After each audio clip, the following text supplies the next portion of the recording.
session on systemic economy and the impact of systemic economy approaches on the territorial development.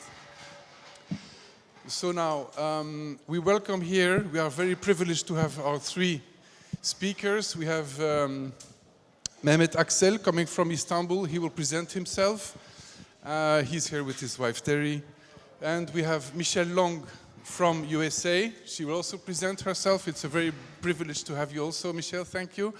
And we have Jean-Noël Tilman from Belgium. We are very proud, because I'm Belgian also, to have the Entrepreneur of the Year of last year in Belgium with us. So what we will work together is discover the three universes, the four universes, including, of course, the systemic economy approach, and dig into the principles of systemic economy together, using your cases. And then we will have probably 20 minutes for interaction afterwards, so to ask questions. If something is not clear, please interrupt us, okay? Pour les francophones, est-ce que ça fonctionne la traduction? Okay, super. So, first, we would like to discover in a few minutes every universe.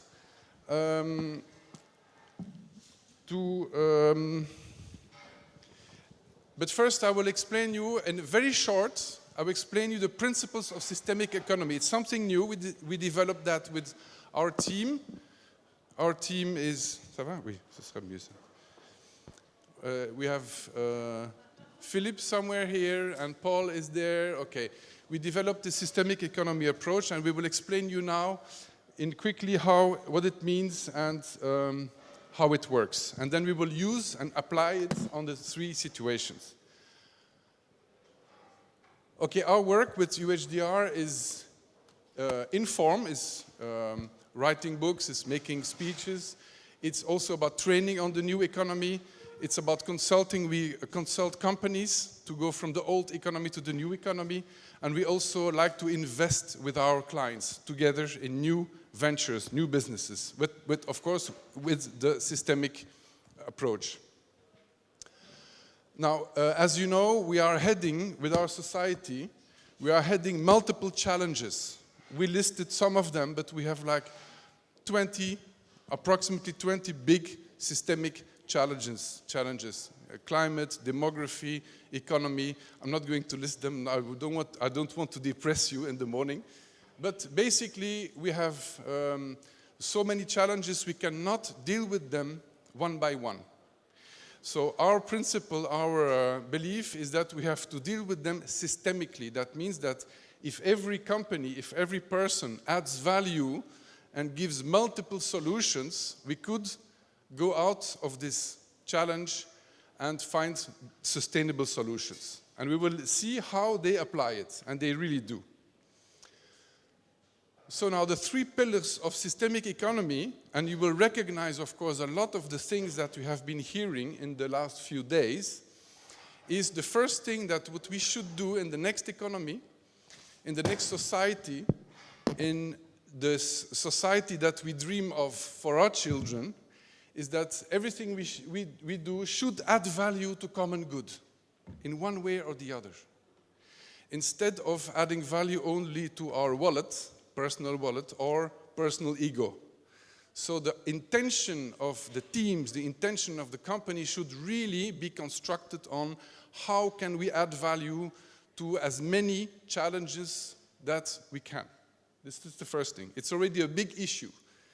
It sounds logical, but it's really a challenge to be able to calibrate that. And you will see that the three of us here, or the four of us, let's include myself, we really do it intuitively to add value, because we love to do it, okay? The second key is that value and resources and needs is not only financial and material. Value is 7 levels, and I will go through them now, so we will understand it. It's emotional value, knowledge value, of course financial value, earth value, but we will go through them. That means that you open the scope on the needs and the resources, okay? And the third key is that the linear model supplier-client, one line, is opening up to a stakeholder model. That means that all the stakeholders around you have resources for you, but they will only have resources for you, they will only give it for you, your project, if it contributes to common good, and if you give something in exchange, if you answer their needs. So if you answer the needs of your ecosystem, you will get a lot more resources into your project. And you will see how they are managing it also. The first thing is the contribution to common good. Even Harvard Business Review there is an article of 1 month ago that stresses that you have to create value for the people and that you have to make them feel it, that you are serving them. Okay? Then the 7D value is, you start with the earth value. What do you take from earth? What do you give back? The balance sheet has to be balanced, always. You cannot only take, and not giving back to earth. The second level is the financial, the material. That's the balance sheet that we are used to. The third level is the processes. Are we efficient or inefficient? Are we circular or linear? The fourth level is the emotional level, is the heart of the company. That I know that Michel will talk about it also. The heart of the company, the motivation, the trust, and we have to open the heart of the company to be able to make the whole thing work, okay? The fifth level is here, is the throat. It's the communication. Are we communicating the right way to the right people, with the right message, with the right tool, or are we communicating wrong? And we have to be able to quantify that, to put euros, to put dollars on this, to realize what resources we have and how much they are of value and what are the liabilities. Then we have the head of the company. It's not the boss. The head of the company, it's the knowledge we have, collective knowledge we have inside the company. Everything we know, everything we don't know. And then this last but not least, the seventh level, is do we add value to the common goods, or do we destroy value? Or do we have, collateral damage? Okay? And a lot of companies have this off-balance sheet collateral damage, so we have to be able to put it back in the right way. So this is 7D value. And concerning the ecosystem, the stakeholder model that you know, we have been talking about it several times also in this World Forum, that we have to talk with our stakeholders. So that means that if we are able to detect in our ecosystem where are the resources that we could use together to add value to the project, if we answer the needs of the ecosystem, well, then we can create new loops of value, new business models, new value creation. Okay, this is about it. And the common good, it's also a big word. We like to calibrate it. Here it's in French, but I will put it in English also. We have 12 big pockets of commons. Michel Bouwens of Peer-to-Peer Foundation also explained the idea of commons. Do we add value to the commons, to the common goods? And we will go through the 3 cases so we see how we are contributing to this common good. This is an example. An example of a systemic model is a situation, a client we are working at the moment in Central America. It's the idea, the project we will start next year is to build sustainable, productive houses with local resources. So the authorities will give us land, you see them on the left. The bank will pay for the houses and pay for the communication. The local companies will be included to bring the materials. The youth is going to be trained by the retired workers who are in the States. We're building workers. We will bring them back into the country so they will train the youth. And like that, we will create houses that are producing water, electricity, methane also from the compost, and creating jobs. Every house will create jobs by constructing them and also by adding a space in every house so that a house can be a place where you can produce value. This is an example. So, okay. So now I will invite one of my guests. We can choose who. Who wants to start? Michelle, you want to start? So, pitch us your organization and tell us how it adds value to common good. In which ways? Okay, sure. Hi, I'm Michelle. I'm a little bit tired. It's a little early for me. I'm from the United States, and I'm not getting used to this time zone. I keep waking up at 3 o'clock in the morning and staying up till 7, and then, so, hello. Hello. So I represent BALI, the Business Alliance for Local Living Economies in North America. And we are a network of some 50,000 community entrepreneurs, locally owned businesses that are working together in networks with philanthropists, with investors, with local governments, all across North America to build healthier, more equitable communities, societies, economies. We align with a good deal of social science and ecological science that say once a complex system, whether a forest or an economy, once a complex system, whether nature or human created, becomes corrupted, it has almost an impossible time fixing itself. It simply can't imagine doing business a whole new way. You know, it can sort of imagine business as usual plus a little recycling, but it can't really imagine a fundamentally new way to organize itself. So the best thing that you can do when a complex system like our economy has become corrupted, where we're getting results that none of us want, is to find or create safe spaces outside the dominant system where people can come together and create something wholly new. So that's what we do. We work in lots of communities around North America with people who are business owners who believe that the economy we want, these values would be front and center. One, that place matters. So these are entrepreneurs, for instance, a man named Eric Henry in South Carolina who has an apparel company. He sells clothing. And apparently the typical t-shirt, before it ends up on your back, travels some 17,000 miles around the world before you wear it. So cotton's grown in one place, it's ginned somewhere else, it's woven into cloth somewhere else, it's cut and sewn somewhere else, it's shipped somewhere else. So with all the harm along the way, environmentally, etc. And so he has revitalized in South Carolina cotton growing, ginning, cut and sew, and now he does dirt to shirt 750 miles in his region. And we would say place matters because this is where you can,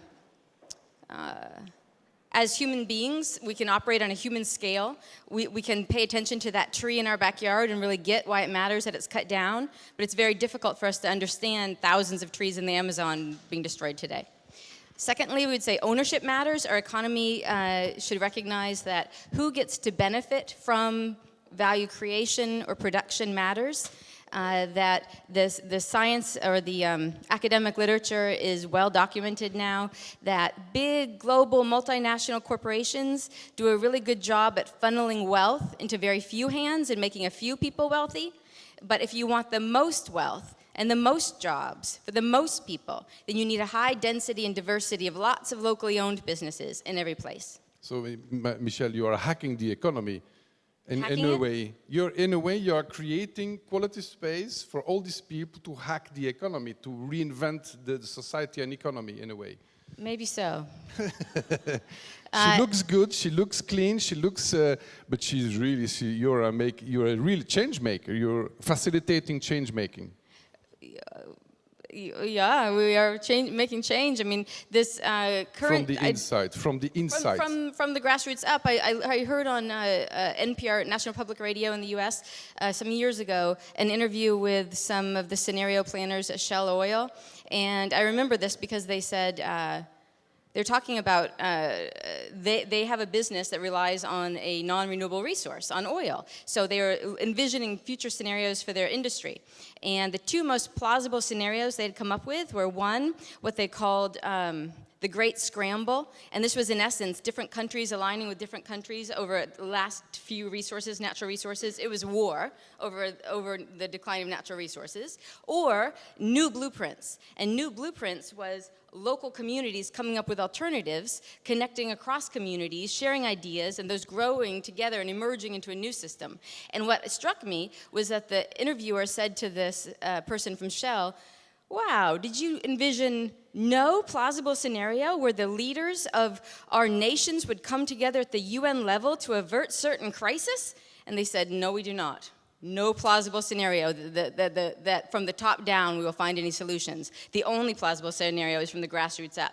And so recognizing that nature matters, opportunity matters, it has to be okay for all of us, that we need to measure what matters, like Tashi from Bhutan with GNH, not measuring, are we better off because we have more microwaves per household, but are we deeply well? And finally, that relationships matter most, that our biggest wound is separation, and that the path to peace in our own hearts, as well as solving the problems in our world, are reconnecting eaters with farmers, investors with entrepreneurs, businesses with the communities that they serve. So okay. I can tell that you would like me to back to my chair. I'm going to back up to my chair. It's good. We have a picture of what you are doing, and we will go into it in more detail. So now let's talk to the friends coming from abroad first. Memo, shall we show the video first, and then he will explain what he did, and it's a 10 years adventure, incredible adventure. I hope the sound works.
So Memo, tell us what is special about your school? It looks like a standard business, but it's everything but standard, huh?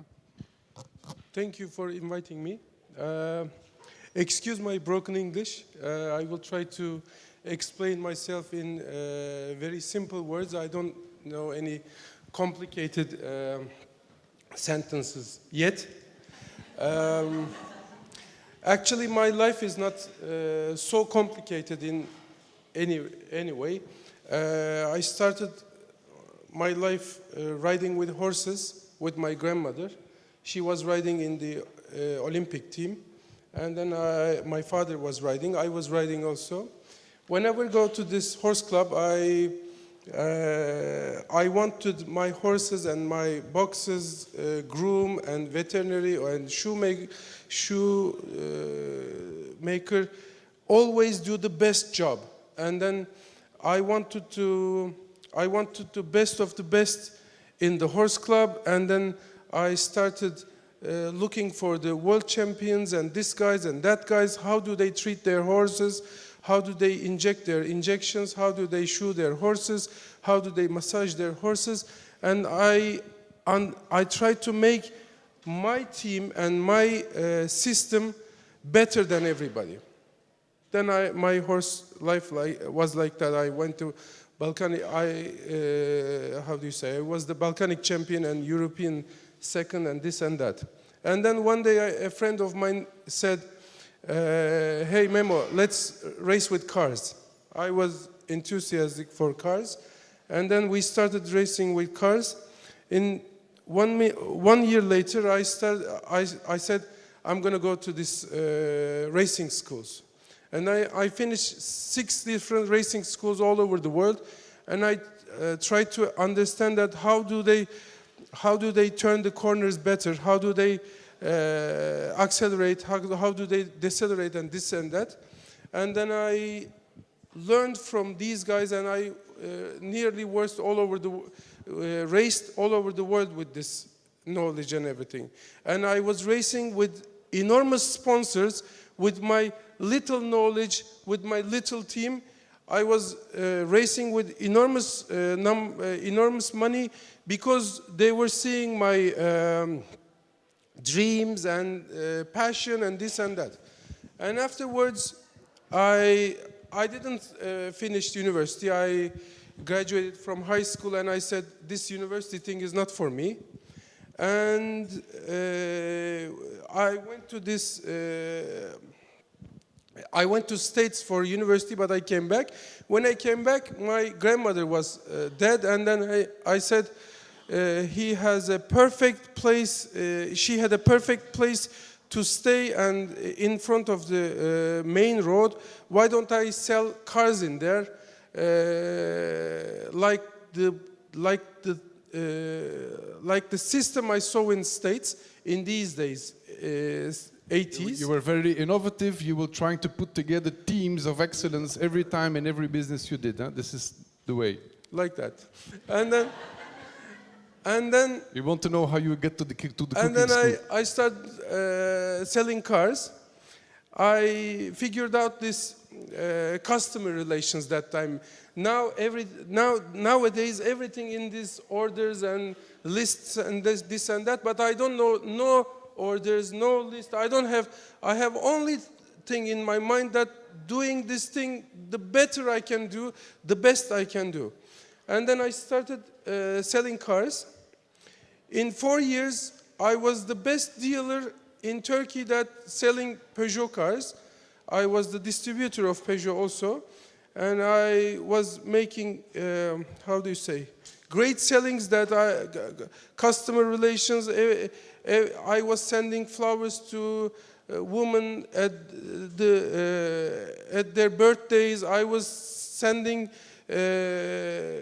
service menus and everything in men's birthdays and this and that. And I was making an enormous system out of it, and I was selling enormous cars. Then one day there's this crisis happened, and then I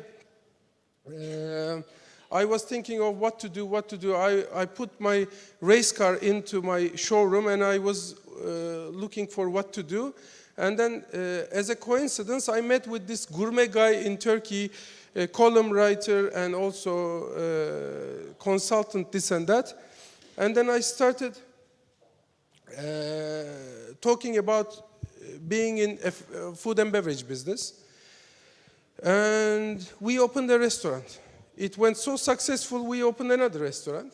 It went so successful with the menu, with the service, this and that. Everybody is waiting. Now, for you, it's not a big problem. But for in Turkey, waiting 20, 30 people in front of the door for a table and chair, it's something different in Turkey for us. And then I started creating this and that, and I was in food and beverage business, I can say, and I positioned myself everywhere in the restaurant, and I saw restaurant, cafe, or whatever is not the main problem in Turkey. There are lots of restaurants, there are lots of cafes, this and that, but there is an enormous problem in skills thing, vocational education. So this is where, remember, this is interesting because this is the first key of the systemic economy, the common good. You want to contribute to something much bigger than just running a restaurant or 2 or 3. This is where we should take this experience from him. You did it intuitively, right? What? It was an intuition. You did it naturally. It's like intuitive. Like that? Yeah. Okay. And I said, there are lots of restaurants, there are lots of hotels, this and that, but in these systems, in these companies, in these shops, whatever, there are people that doesn't know what they're doing.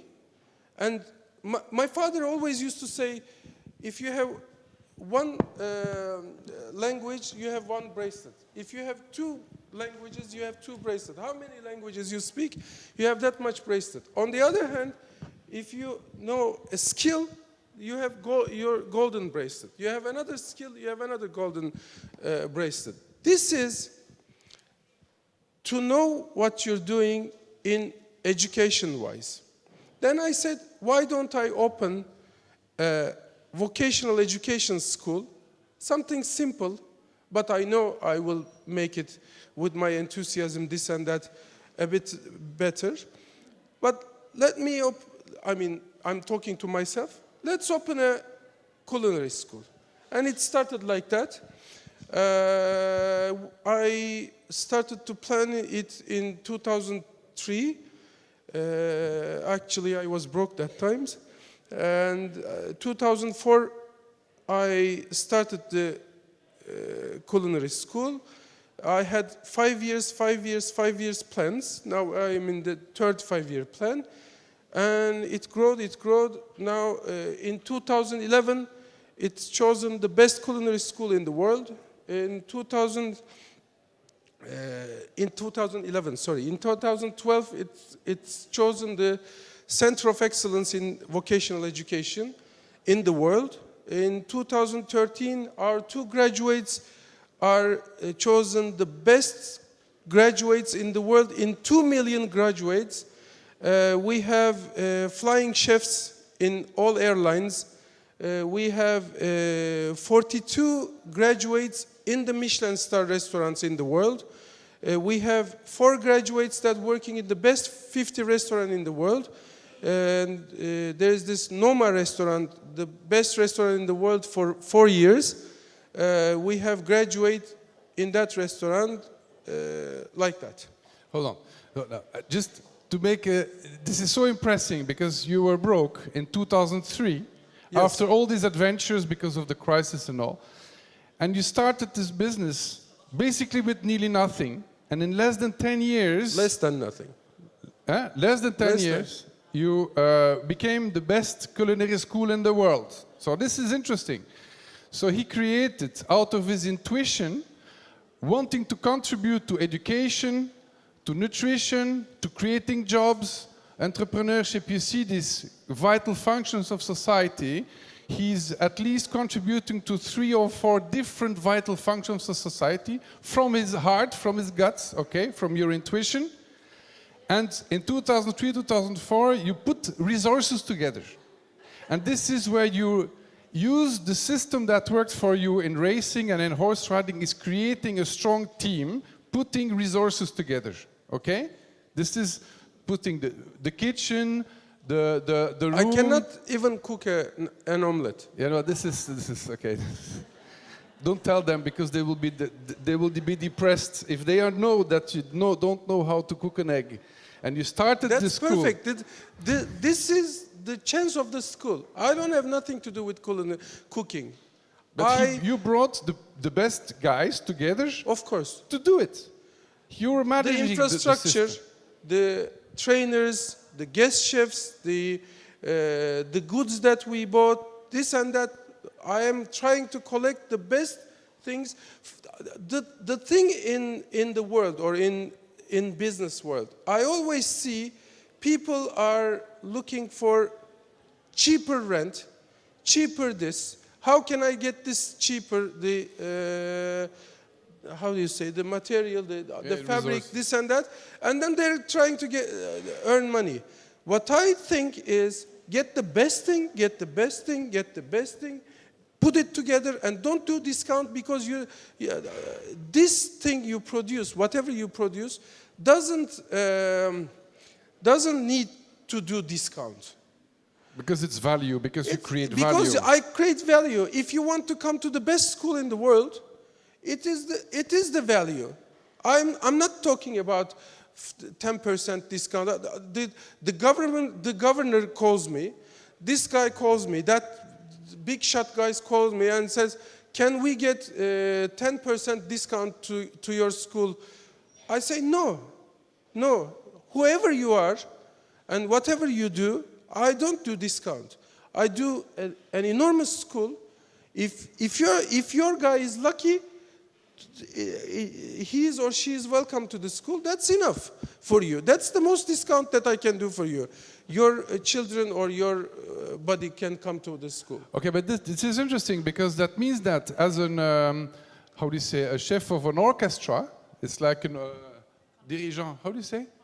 Conductor of an orchestra, you put the resources together, the chefs, the building, the kitchens, and all, and the clients, and you make a very profitable business out of it. And everybody laughed at me, because when you put the best chefs, when I invited the Michelin star guest chefs to the school, everybody says this is going to get the minus EBITDA. Who cares about EBITDA? If you care about EBITDA too much, sometimes very little, but sometimes I go to this kind of, how do you say, meetings. I was listening one day, Christian Louboutin. He doesn't care about his income or this and that. He cares about his shoes. I saw him in one movie that he was signing his shoes like an author signing his books. This is the thing. He is in love with the shoes he makes. He is not in love with the money he makes over the world. Of course, the business brings the money, but the thing is what he creates out of it. Then money follows you. You always go in front of the money, and money follows you. Otherwise, you do this. You take the cheapest. How do you say, bottom? You try to get the lowest quality or reasonable quality leather, this and that, and then you do a reasonable shoe. Nobody looking for a reasonable shoe. Everybody is looking for the best shoe. You do your best shoe, then you will find people follow your enthusiasm. Fantastic, Memo. And you have realized that he's the second speaker, and he is always also talking about love. Michel, you talk about love, you talk about love. This is loving your business. Okay. The central balance sheet, emotion, motivation. Thank you very much. Now, Jean-Noël, you also feel the motivation, and he will present en français? En français, oui. Voilà. The translation. Bonjour, Jean-Noël Tilman. My name is Jean-Noël Tilman. The name of a company is Tilman all over the world, except in Belgium, where we say Tilman. I go further in French. Je suis pharmacien et l'entreprise qui porte mon nom est un laboratoire pharmaceutique, mais qui est spécialisé en phytothérapie. La phytothérapie, ce sont les médicaments à base de plantes. On pourrait, dans notre laboratoire, fabriquer des médicaments chimiques classiques. On a choisi de faire uniquement de la phytothérapie. D'ailleurs, c'est là que notre histoire a commencé. Nous sommes une entreprise familiale. J'ai hérité de cette entreprise il y a 30 ans. J'avais 25 ans. Et à l'époque, l'entreprise occupait 5 personnes qui produisaient de façon tout à fait manuelle et artisanale des tisanes. À côté de ça, il y avait une pharmacie, une officine importante. Et au grand désespoir de mon père, je n'ai pas voulu reprendre la pharmacie parce que je pensais qu'il y avait un gros potentiel de développement dans l'herboristerie. J'avais un rêve qui était d'en faire le spécialiste belge de la phytothérapie, et j'ai la chance d'avoir réalisé mon rêve. C'est ce que nous sommes devenus aujourd'hui. Nous sommes reconnus unanimement dans le monde pharmaceutique belge comme étant le spécialiste de la phytothérapie. Aujourd'hui, nous employons 130 personnes, et nous faisons un chiffre d'affaires d'à peu près 24 millions d'euros. C'est bel et bien une entreprise familiale, on y tient beaucoup. D'ailleurs, la 3e génération arrive, ce sont mes 2 fils aînés, qui pour mon grand bonheur travaillent avec moi. Je ne l'avais pas prévu, je ne l'avais pas attendu, ce n'était pas dessiné comme ça, je m'attendais à ce qu'ils fassent tout autre chose. Et j'ai le bonheur de les voir à mes côtés, j'en suis très fier parce que je les trouve vraiment très performants, c'est très agréable. Donc, entreprise familiale, c'est une dimension à laquelle on tient beaucoup. Donc, on a pris l'engagement de ne jamais laisser partir à l'extérieur plus de 20% du capital. 80% du capital doit rester dans les mains de la famille Tilman. C'est écrit dans notre charte familiale.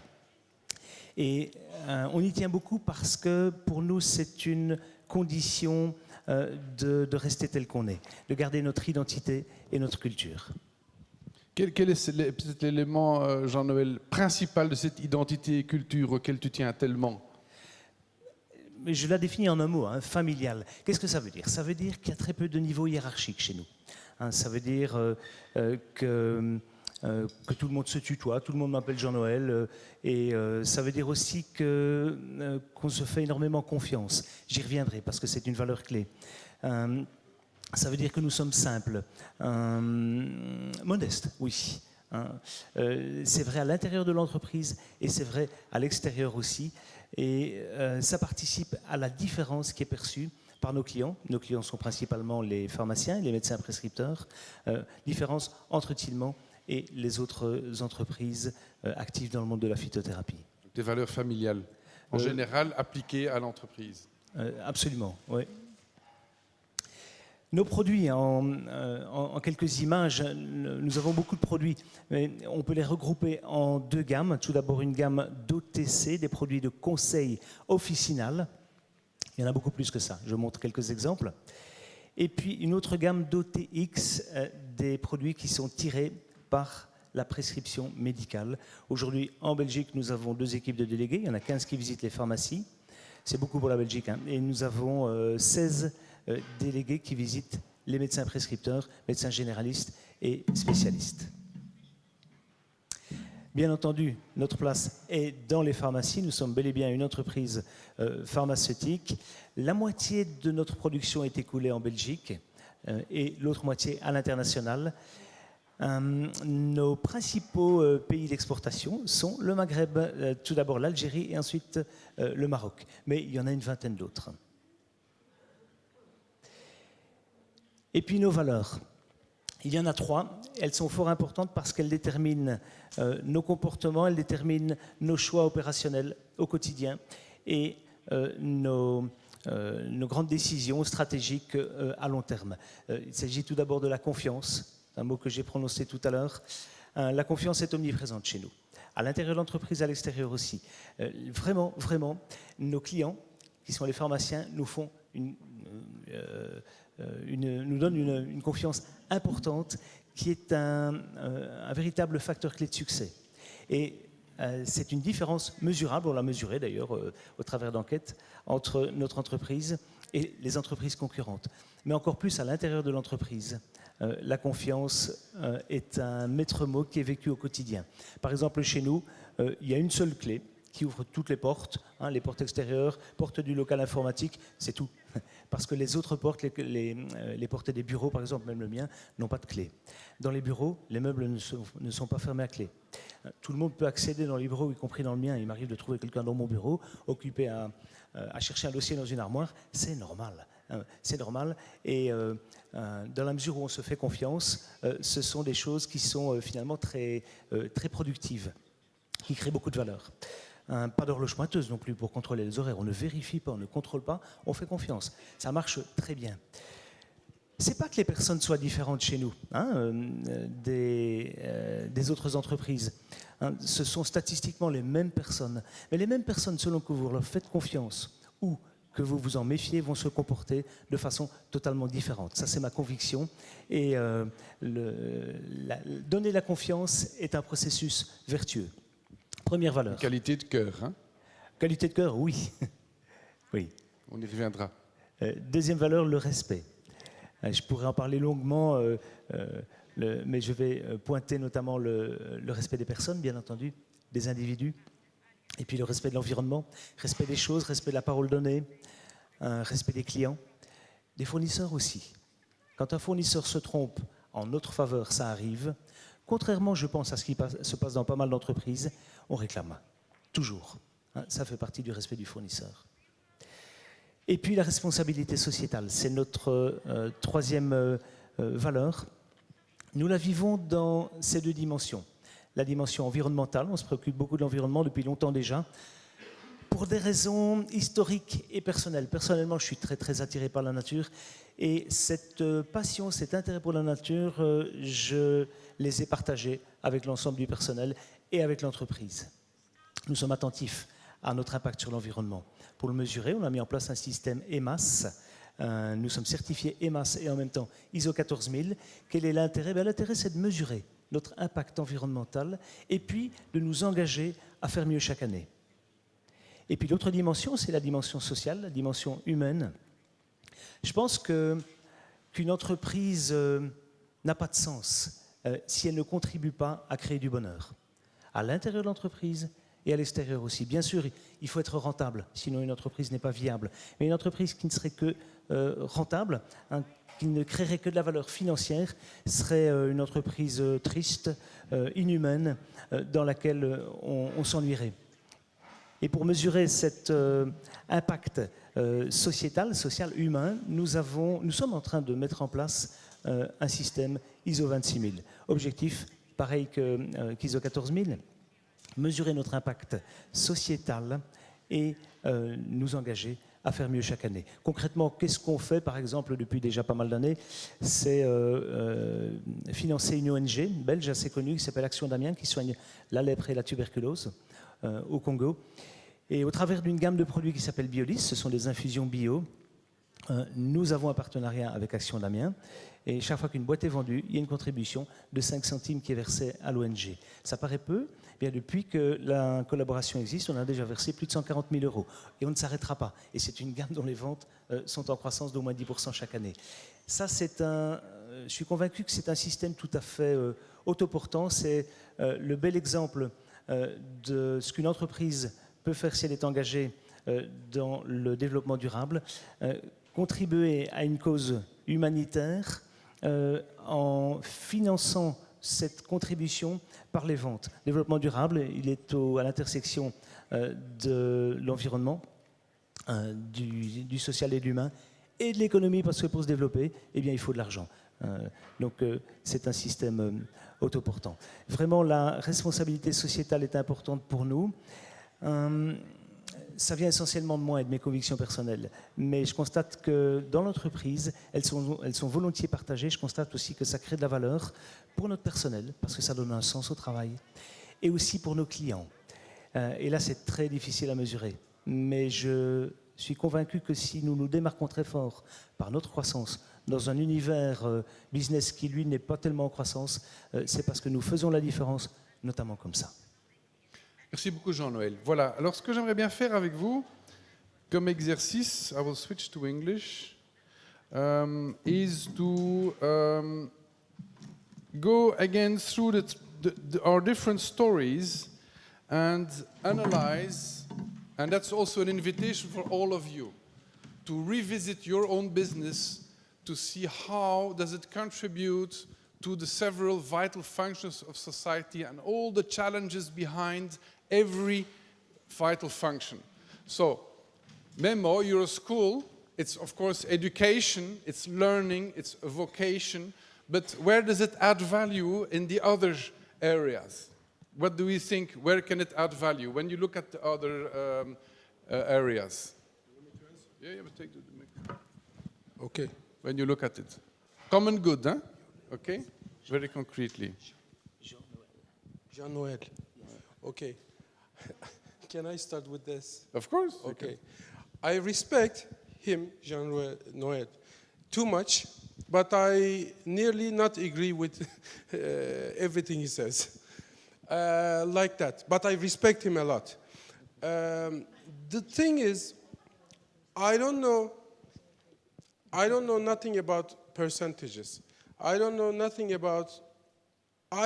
know about the money my company made for nearly 9 years. After the third 5-year planning, then I learned how much money we're making in total or something like that. These, I don't know. If you want me to Okay, let's go through it, okay? Education and training is the first one, of course. You have a lot of energy that we have seen, huh? You have a lot of energy. These things is common. I mean, normally they come from here. I mean, I don't have a list like that. I don't know what these stands for really. I mean, I'm not looking into these and make a list. But that's why it's important, I think, for us and for the public to understand how intuitively, how naturally you are contributing because of here. You're adding value to nutrition, you're adding value to the culture, the art, the cultural aspect of Turkey. When we go to Turkey, I mean, who has been to Turkey here in this, you see, okay, not more? Okay, when you go to Turkey, you go to Istanbul, you go to his restaurant, okay? You promise, and really it's a place to, when we come back from Turkey, we say, oh, the food was fantastic. So you add value to the culture of the country, you add value to the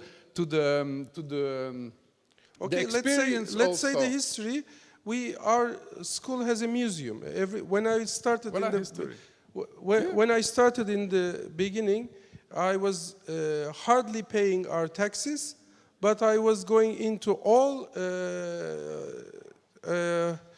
Sotheby's and Christie's things, and then I was buying broken things, bottles and this and that, historical things about kitchenware, cookingware, this and that. I brought the history in the school, food and beverage history in the school, because I want my students to understand what was it and then where it is coming from.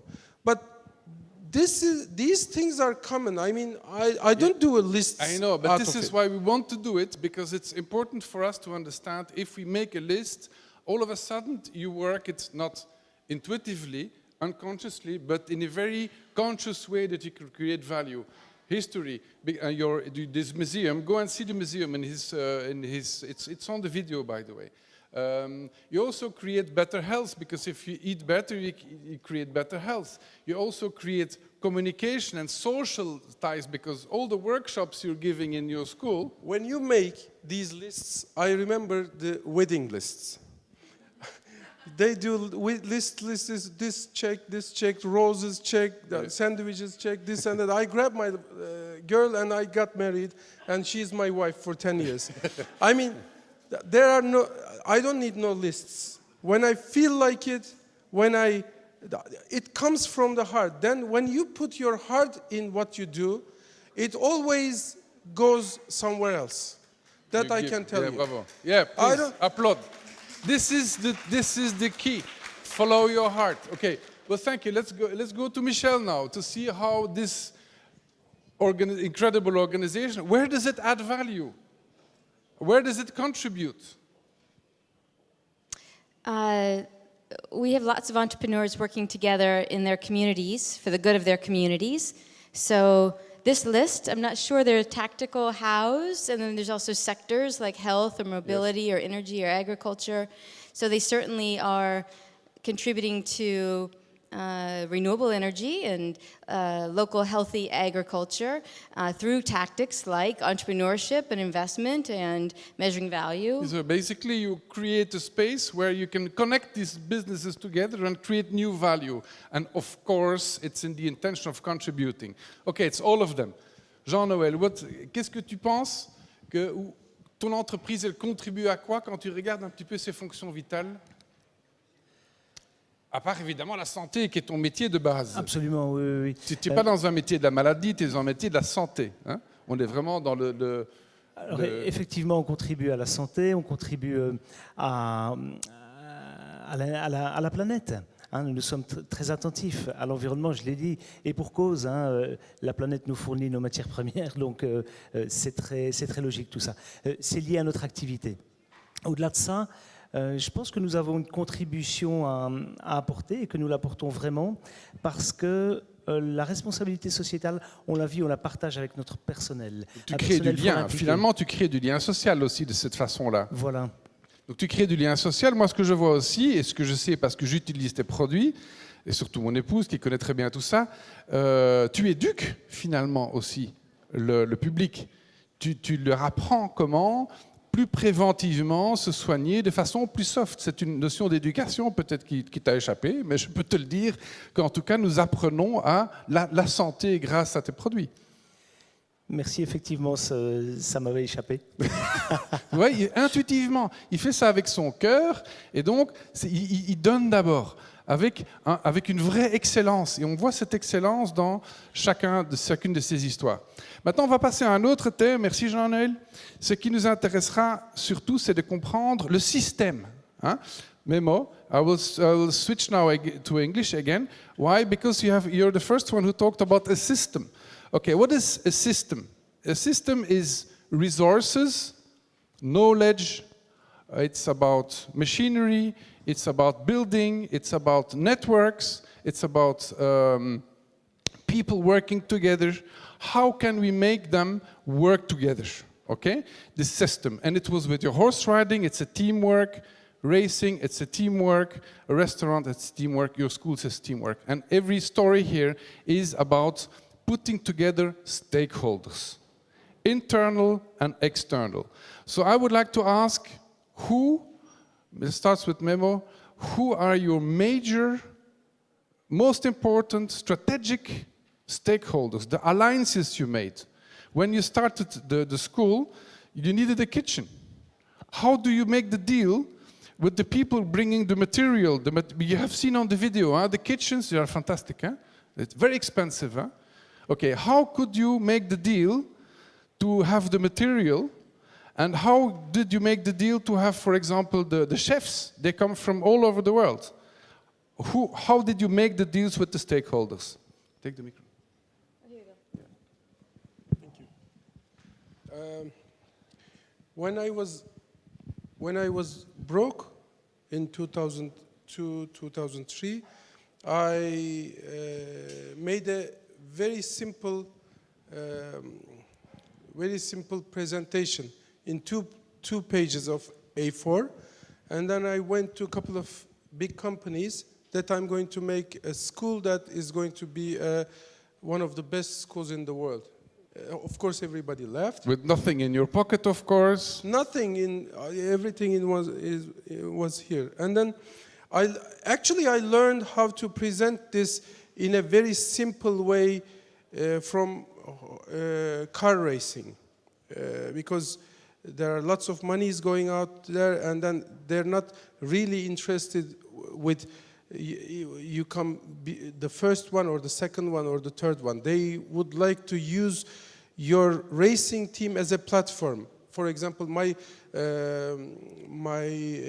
biggest sponsor was Shell, and I was talking with the world CEO, and I was saying, I'm going to be the first, I'm going to be this, and I'm going to do this and that. And he said, I don't care. He said, you will have this year 7 races, and then 2 of them will ruin with the rain. There is this 5 race for me. I will welcome one day the press there. one day the customers, one day the distributors, one day this, one day that, and then it will finish. They're looking to use you as a platform. On top of this, if you win something, that's perfect. That's the ice that's cream. what you give back to them. Use us as a platform. Use us as a platform. And my presentation is, I am the platform, use me. And I'm not going to ask for your money and put your name in front on top of the wall. I'm going to ask money from you, but I'm going to make a business deal with you. That creates value. It was the same with the kitchens. Because everybody says, I'm organizing this, give me this amount of money, I will put your name on the wall, and this and that. That's another kind of sponsorship that I'm not agree, and I don't want to deal with that. It's the sponsorship. For example, I said, I'm going to make a school and this and that, and I'm going to make the best. The first thing, when you go to them, when you go to the guy or the lady who you want their money, they have to see your inside, that you believe in you. Then you go to them and say, I'm going to do this. You have to trust. They have to trust in you, not with the others, not with the things, not with who you know, not with the. You don't trust the government. You don't trust the banks. Never, never, never, because they always look for their benefits and everything. And I said, I'm going to build something like this. Who you go first? Of course, the kitchen. Professional kitchen producers. Then I went to Electrolux and I said, I'm going to do this. And they believed. Of course they will believe. I knew, but I went them and I made them believe. Then I went to the chefs and I said, I'm going to make a school. It's going to be like this. And everybody laughed. I collect the guys not laughed at me. And then I started, and they were not also enough for me. I gave them trainers trained from the chefs to being trainers chefs. And then I went to the systems, like he said, because if you don't have a system, but I'm not the guy who makes the system. I'm the guy that puts somebody into the system, because I'm not a system guy. I don't know about money. I don't know about this and that. I collect the system, the infrastructure, this and that. I looked all around the world and I found that the best vocational body in the vocational education body in the world is City and Guilds. And I went to City and Guilds and I said, I'm going to make a school. It's going to be this. I want your best education systems in culinary in my school. And they said, okay, it's £2,000 a year. We come and see what you're doing once a year. I said, not once a year. I said, you come 3 times a year. I give you £6,000 for, detecting me 3 times a year. The guy said, why am I doing that? Because in Turkey, if you don't follow too much, everything goes down without the parachute. Because of that, you have to come and detect us for 3 times a year. And I found 4 vocational education bodies to come us and detect us 12 times a year. Then in the school, everybody who works, I don't know about trust and everybody, but everybody must trust because there's a crazy guy running the school. And they build the system of the education. Now I started inviting people from all over the world, the Michelin star chefs, this and that, and I'm offering them to come very, quite okay amount of monies. And everybody said in the school, are you sure to do this? Yes, because whoever you play tennis with, you can play tennis like them. Whoever you ride horses with, if you ride with your friends, you can ride like them. If you ride horses with the Turkey champions, you can ride with them. If you work with and ride in the same indoor with the world champions, you ride with them. Then the students must see the level of the top chefs in the world. Yeah. Some of the chefs I invited to the school came for 40,000 euros, 50,000 euros for 1 week or 3 days, 4 days. They came and they see the system and they said, we don't want money. We came here for money, but when we see the system you created, Okay. we don't want money. You realize what's going on here, because you can buy a resource, pay expensive, and if you are good, if it comes from there and the project is mobilizing enough, giving purpose, all of a sudden you get resources free of charge. And this is interesting because we have to be very careful in the way we put together the resources. We have some keys here. You see, okay, you see, I'm saying what I'm doing, he's making the lists. That's the thing. You have... I'm his resource. Yes, because use me. I do things from coming inside and he is making the list. I have lots of people, good people, I didn't discuss the salaries that they ask. How much you want? How much you're getting from your company? 5,000. I give you 6,000, 7,000. Come and work with me, but I work a lot.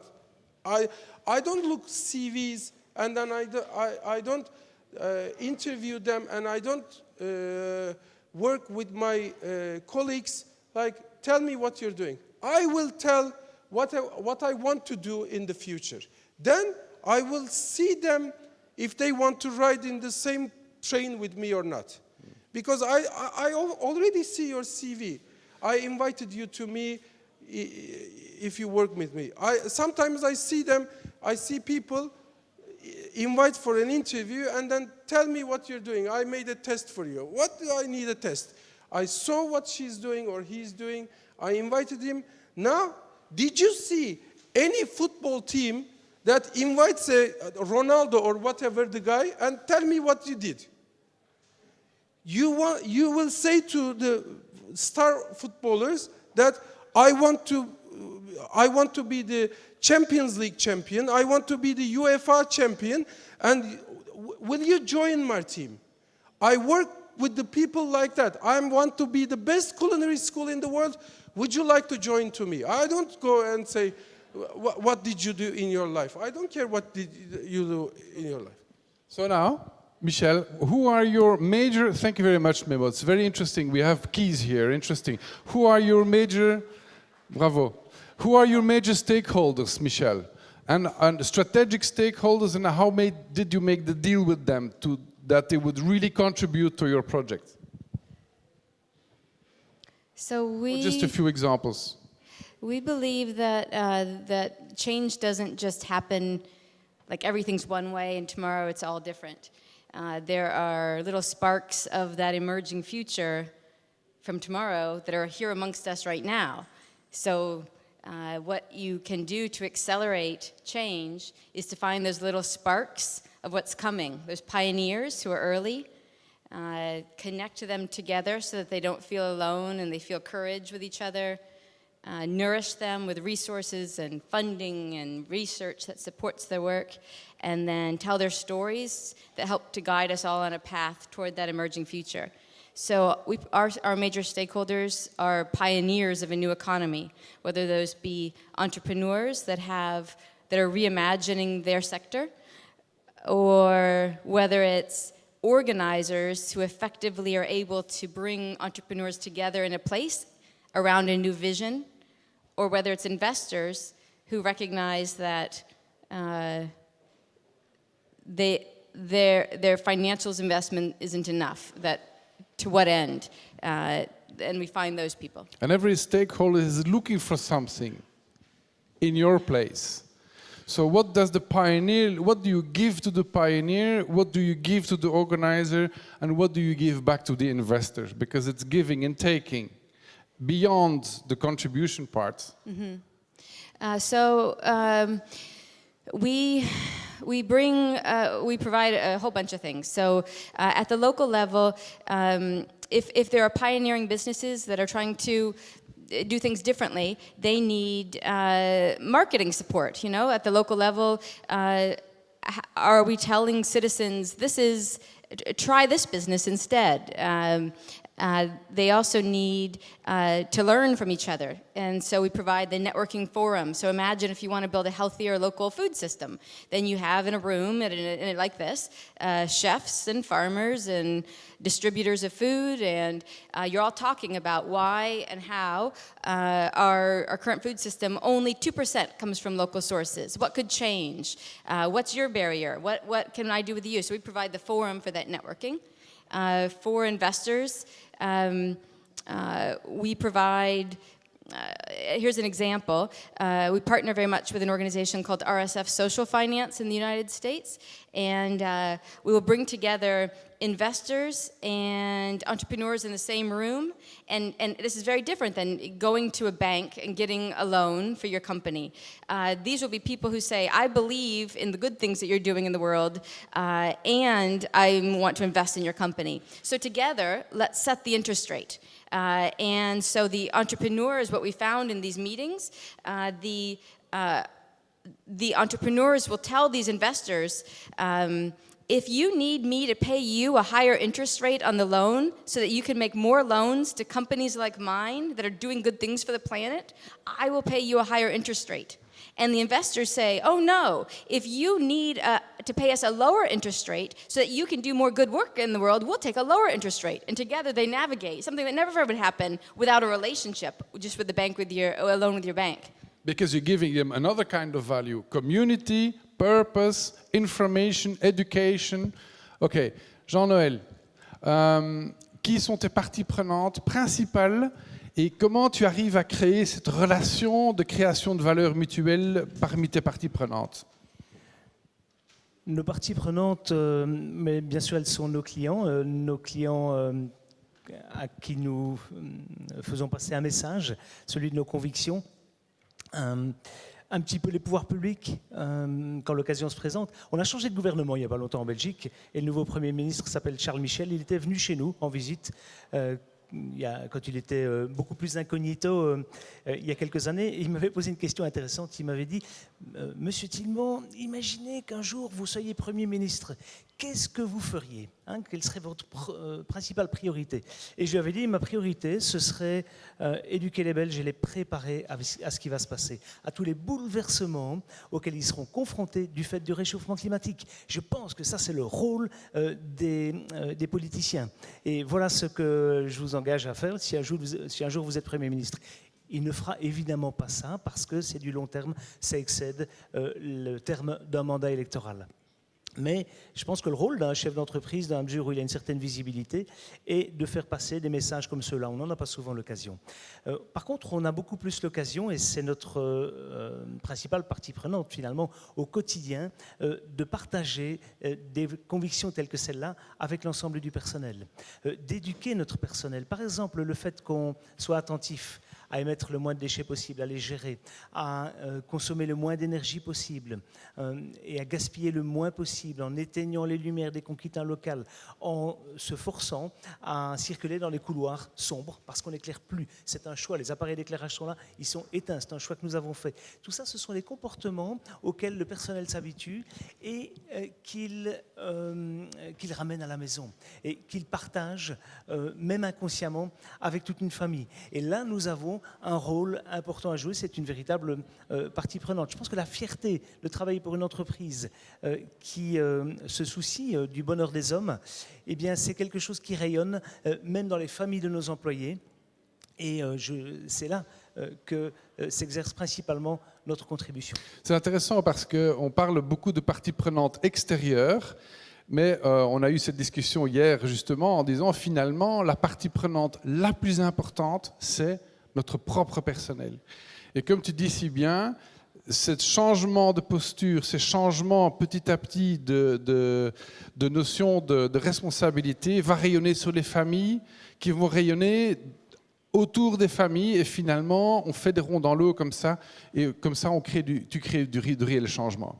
Merci beaucoup Jean-Noël. Maintenant pour conclure, j'aimerais faire un tour également, pour venir finalement au sujet de cette conférence. I will switch to English. I would like now to go back to the three of you to see how does your different business impact the territory the development of a region, of a city, of a province, or of the country. How do you think, Memo, your school, impacts the progression, the microphone, impact the development of Turkey? Does it impact the development of Turkey, of the whole country, on your own? Well, actually, with the students, I think as an icebreaker, we affected the way of the image of being a chef, or being a bartender, or being a barista, or in the hospitality business. Now we're going into hotel management also as MSA. And also I am, lots of times I am invited to universities and schools, high schools all over Turkey and sometimes in the world for conferences. And I'm trying to tell them that they can do. My father used to say, either you believe you can or either you believe you cannot. Both of them, you will be the right one. When I was racing with cars or horses,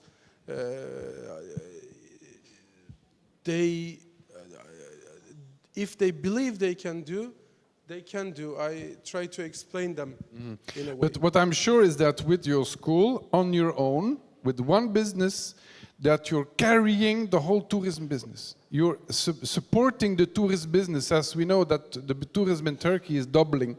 It will double in 10 years. They will need chefs. They will need people from your school. So you're really on your own developing and helping to developing the whole tourism business in the country and abroad later, maybe if you develop but I'm abroad. not the guy who has to decide for that. I mean, somebody else has to say something about it. So now, Michel, how do you think your business is contributing to development of territory? It sounds obvious, but tell us about it. So, in any particular place, what's happening is that entrepreneurs are collaborating for the good of the place. So an example, in Washington State, in 1 year, the electricity that was coming from renewable sources for the light bulbs, the amount that came from the sun and the wind, was less than 1%. 0.06% is all that the whole city was getting from renewable sources. And there are all sorts of programs to try to encourage people to change to renewable energy. But when the business community came together and said, we can make this change, they made the change in each of their businesses. They were able to approach government and other big purchasers of energy. And within 1 year, the community had switched to 12% of their energy coming from renewable sources. Very fast change, because independent businesses were working together, working with the public utility, working with government.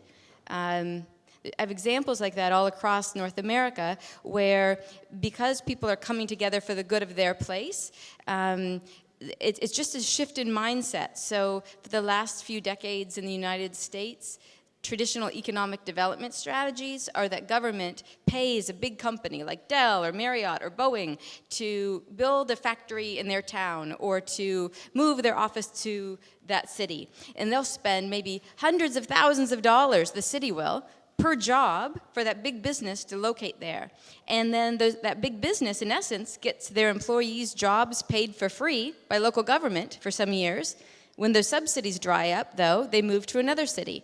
So instead, it's just shifting public dollars toward investing in entrepreneurs that are going to live there and grow there, with an expectation that most businesses aren't going to become global corporations, and they need supported. Most businesses don't need venture capital funding.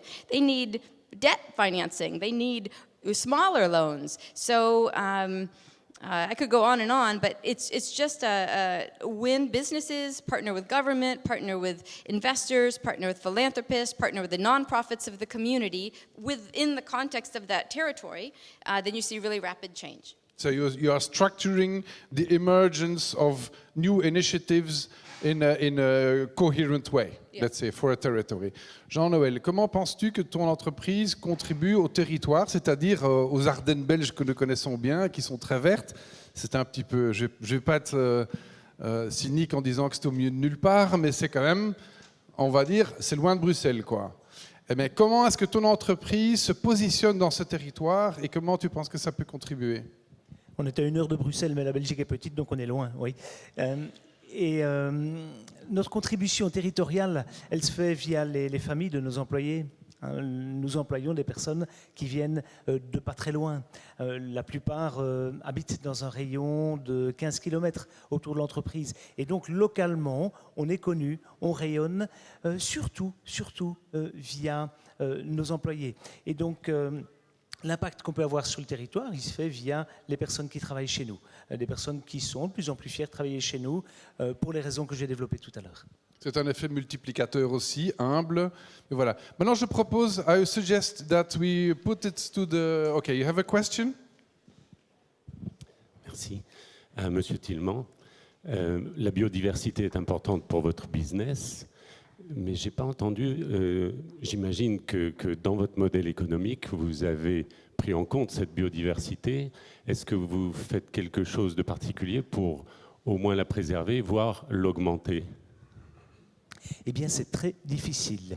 C'est très difficile parce que nous sommes soumis aux contraintes du monde pharmaceutique, du monde du médicament.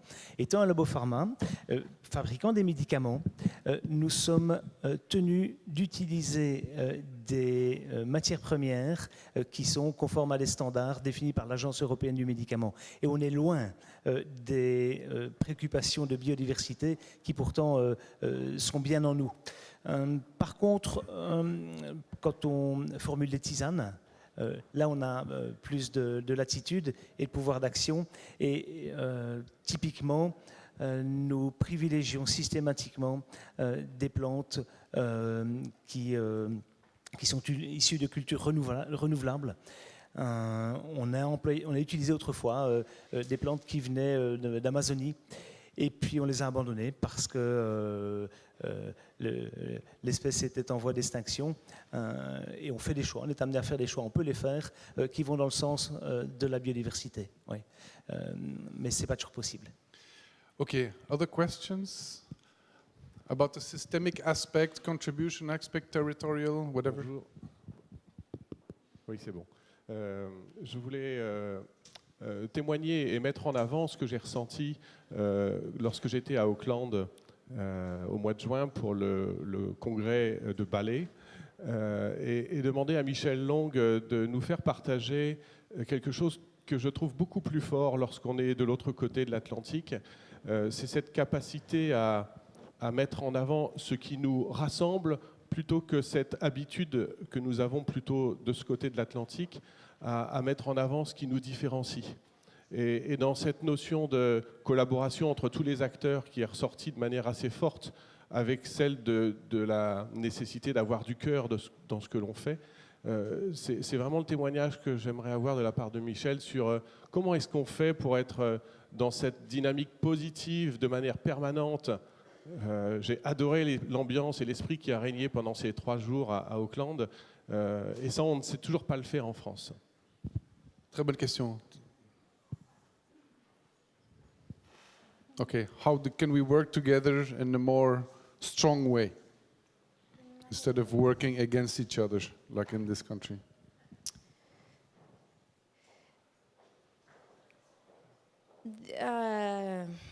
Difficult to answer, huh? I mean, in part, what we talk about is we say what we're for rather than what we're against. So everybody has something beautiful about them, so concentrate on that. So maybe you're doing one thing that we love, and we would name that and hold that up. And then you're doing something else that we love, and we name that and hold that up. We don't name everything he does, just that piece. And then he would notice, aha, you like that about him, and he would notice, aha, you like that about him. And so then they start to feel good, and they start to feel in their hearts that they are part of the solution. And so then they want to do their good thing well and take on the thing that he does too. So it is for me the most important thing that we can do today it's impossible to know. Do we put our attention and our money and our time into rebuilding the soil, or into renewable energy, or into solving poverty issues, or all of them matter. So the most important thing we can do is to cultivate open hearts. We can cultivate compassion with each other, and we can do that with intentionality, with little tiny small acts of kindness each day. Try to be kind. Notice I was kind. Talk about it with your team. With coming together with other entrepreneurs, it gives you courage that we care about something bigger. So just having that vision and sharing it and hearing each other's stories of care and compassion makes you want to do more of that, because that's who we are naturally anyway. Putting attention on always a knowledge of suffering in your sector. So if you are in the food sector, who is suffering in that sector? Who's picking the vegetables in the fields, and what is hard about their life? Do you know that? Are you visiting that? Are your eyes open to that? Can you feel that? Because if you can, then from that place you can make new innovative decisions. Lots more I could say there, but to me that is the most important thing we can do right now.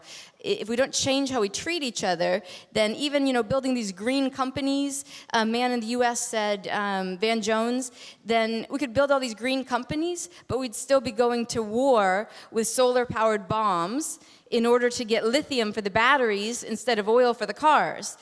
So we have to open to each other and realize that we're all in it together. There's only this one little place, and we all have to be okay. All life has to be okay, everyone. And that means we can't have, right now we have wealth in so few hands, and it has to be disaggregated. The wealth that's piled into a few hands must break down. We were all born on this planet, presumably, with the same amount of soil and sunlight and seeds to share, and I know we get scared, but it is that we must cultivate in ourselves, just to love first, kindness first, and from that place, then we can make in our companies we have to move from competition to collaboration, to we're all in it together.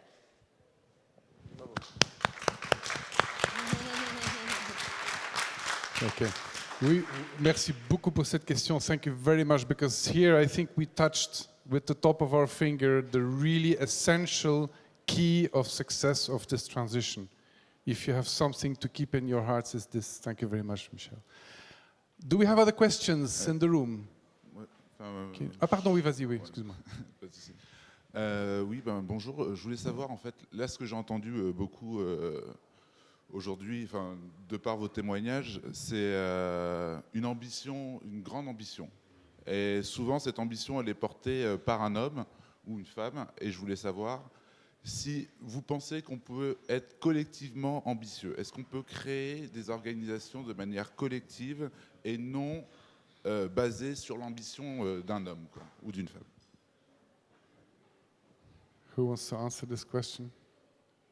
You like? Okay.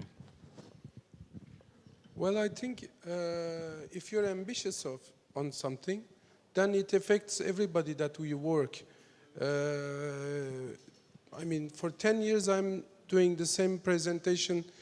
Of course, it grows bigger and bigger to everybody. A couple of days ago, I was talking to a new potential sponsor of mine, and the guy said after the meeting, it was a 2-hour adventure. It was like a 2-hour adventure movie for me. Your ambition catches everybody that you will work, everything. It affects everybody. If you have the thing, then it goes to everybody. The leadership, the personal leadership. Thank you very much. You want to add something, Michel? I do. You may have heard that the Dalai Lama said that the next Dalai Lama would be a network rather than another individual human being. And I do think, there's been lots written about the leadership qualities that are being called for in this era, moving from the hero up front, follow me everyone, to the host that is orchestrating convenings that allow everybody to shine. We all have gifts. Every single one of us has something that we're supposed to give on this planet. So how are we holding the spaces as leaders for everyone's gifts to emerge rather than all of us to follow a few leaders? Okay, les talents collectifs. Merci beaucoup. Thank you very much. And there was a question there, the lady. Bonjour. Donc ma question s'adresse à Michel.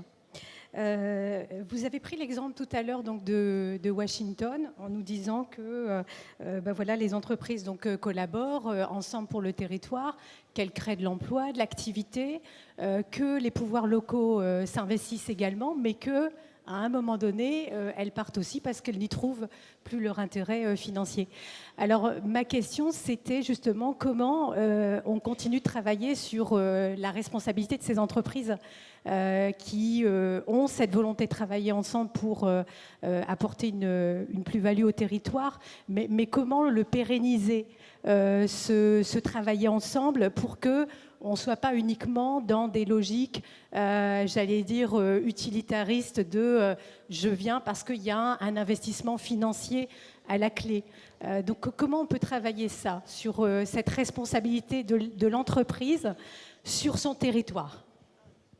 Very, very interesting question.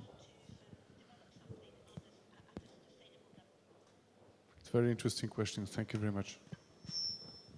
Would you mind rephrasing the question? Yeah, in a way she says, okay, how can we on long term get the stakeholders to work together beyond short-term financial interests? Yeah. If beyond short-term financial interests, it's very important that we think about how people are being measured around financial interests today. So a lot of people have started companies with the idea that I need to be big, to have big impact, success is big, and then they acquire financial capital to grow, and then to pay back that capital, eventually they are acquired or they go public into a large corporation. They are no longer... with that kind of pressure is the opposite of what we need. So, for instance, I would say where I do see some successes, we need to take our money out of investing in Wall Street and investing it into our own communities.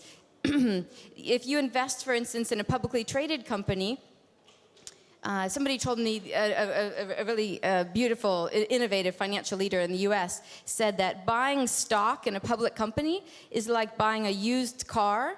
So maybe the Red Table company went public in 1950 and they got a bunch of money for their company, but then ever since then, I just buy that Red Table share from him and then I sell it to him and we're just trading on shares of the Red Table company, but no,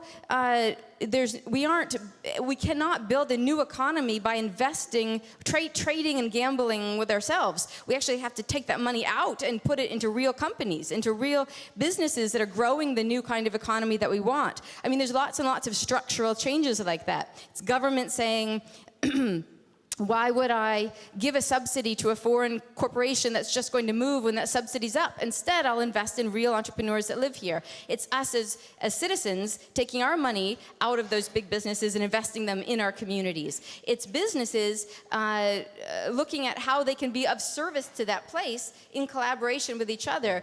I mean, it's a lot to explain in a short answer, but there's lots that's working. It's just a choice. We can walk toward it. We know what to do at this point. We just have to walk toward it. Okay, I would like to add maybe, if I may, what we would say is we would add long-term value, non-financial value. If you're able, through strategic alliances like you did, to create long-term strategic alliances to create non-financial value, whether it's emotional or networks or communities or contribution value, then the companies will stay, for sure. Okay, now unfortunately, we have to stop, but now, there is a creative lab. If some of you want to use this technology, use this way of thinking, and try it for your project or for a project of one of your clients, please join us at 11 a.m. at ISCOM. There will be a lab where we will apply it in live for your projects in teams. So please join at ISCOM. It's not here, it's a little bit far away. Thank you very, very much to our speakers. I'm very moved, very moved. They're essential. I hope you enjoyed it. If you want to use them as a platform or ask them questions, please do. Thank you a lot and see you later very soon today. Thank you very much.